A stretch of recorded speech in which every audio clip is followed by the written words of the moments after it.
Hello friends, I am doctor वाइदली। आज हम बात करेंगे डेंगू फीवर के बारे में। डेंगू फीवर क्या होता है इसके बारे में हम जानते हैं। डेंगू फीवर डेंगू वायरस की वजह से होता है। एडीज मच्छरों के काटने की वजह से फैलता है।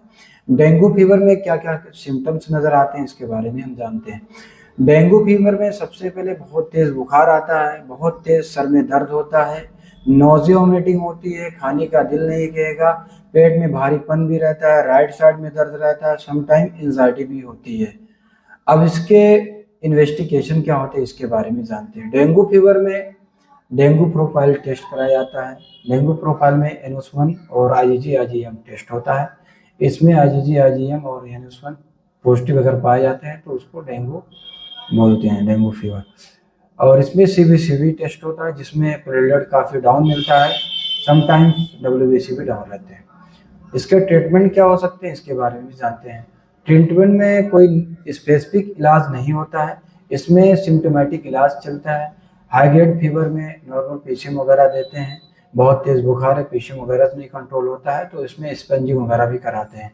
मल्टीविटामिन, पेट में अगर कुछ भारीपन वगैरह है तो उसमें पेट से रिलेटेड मेडिसिन वगैरह चलती है, यानी सिम्टोमेटिक मेडिसिन इसमें चलती रहती है। अब इसके प्रिवेंशन क्या है, डेंगू फीवर को रोकने के लिए क्या क्या हम लोग को करना चाहिए।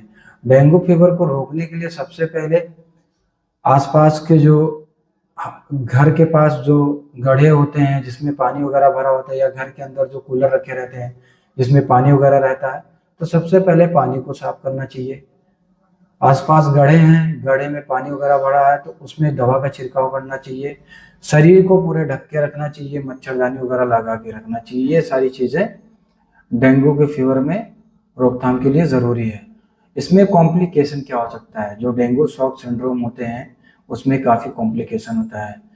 डेंगू शॉक सिंड्रोम में क्या होता है कि पेशेंट का ज़्यादा BP लो होने लगता है, पेशेंट सांस लेने में तकलीफ होने लगती है, पेशेंट को एंजाइटी भी होने लगता है, पेशेंट को sometime encephalitis, neurological problem encephalitis वगैरह होने लगता है, सीजर्स भी आने लगते हैं, रिस्पायरेटरी डिस्टर्ब्स वगैरह होता ही रहता है, हार्ट से रिलेटेड उसको मायोकार्डाइटिस भी होने लगता है। मतलब काफ़ी कॉम्प्लिकेशन होते हैं हार्ट के पेशेंट में। सम टाइम पेशेंट जब सीरियस होता है तो कभी कभी डेंगू की वजह से पेशेंट की डेथ भी हो जाती है।